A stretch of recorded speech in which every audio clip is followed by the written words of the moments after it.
La fouine du monde. 15 novembre 2028. C'est aujourd'hui l'anniversaire de la surfouine. Cela fait maintenant 8 ans qu'elle terrorise la population qui doit assouvir son appétit démesuré, lui amener chaque jour 1 million de kebabs vierges.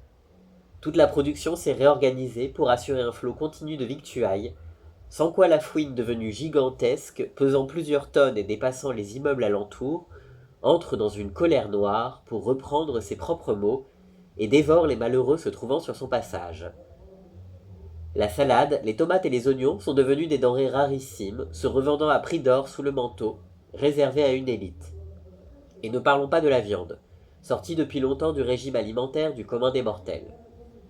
La croûte terrestre a commencé à s'affaisser au niveau de Paris, qui craint de finir engloutie dans une faille sismique. Il faut donc chaque jour, à l'aide de la plus grande grue jamais construite, déplacer la masse fouinesque qui depuis quelques années parvient à tendre les bras pour attraper ce qui lui passe sous la main et le porter à sa bouche, mais ne peut plus se servir de ses jambes, atrophiées par les lois de l'évolution. Une seconde grue monte toutes les heures jusqu'à sa bouche abyssale la plus grande bouteille de sauce algérienne jamais fabriquée. Ces déjections ont engraissé la terre alentour et des plantes prodigieuses, géantes et multicolores, elles aussi poussent alentour.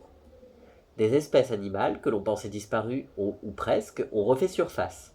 Dodo, lémuriens, vélociraptors. Malgré l'aspect paradisiaque de cette zone, l'ombre immense de la fouine, son odeur pestilentielle et ses mugissements assourdissants y rendent toute vie humaine impossible dans un rayon de plusieurs kilomètres. Cependant, aujourd'hui, un plan élaboré depuis des années, via la coalition de plusieurs gouvernements, va permettre de résoudre la crise économique et alimentaire entraînée par ce bouleversement écologique. On pourrait en effet tirer profit de cette nouvelle forme de vie, dont les petits yeux myopes, profondément enfoncés dans leurs orbites et devenus presbytes en ce 40e anniversaire, ne voyaient plus grand-chose. En procédant avec la plus grande prudence, de nuit et en silence, une équipe spéciale de héros sacrifiés, beaucoup furent dévorés, a relié un immense pipeline à un bourrelet de la fouine. Il suffisait à présent de pomper toute cette graisse, et chaque jour on pourrait nourrir la population de kebabs farcis de cette matière extrêmement riche et nutritive.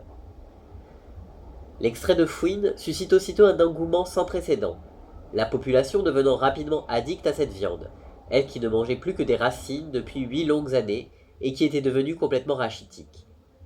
On se l'arrache littéralement. La fouine sent bien qu'on lui dérobe de sa précieuse graisse, mais ne parvient pas à se tourner pour attraper le pipeline. La mission est un succès. 15 novembre 2029. Toute vie humaine s'est éteinte de la surface de la Terre. La viande de la surfouine a fini par provoquer des atteintes neurologiques et des mutations irréversibles chez ses consommateurs, devenus peu à peu des zombies assoiffés de chair fraîche. Ils se sont agglutinés autour de la fouine, des dizaines, puis des centaines, puis des milliers.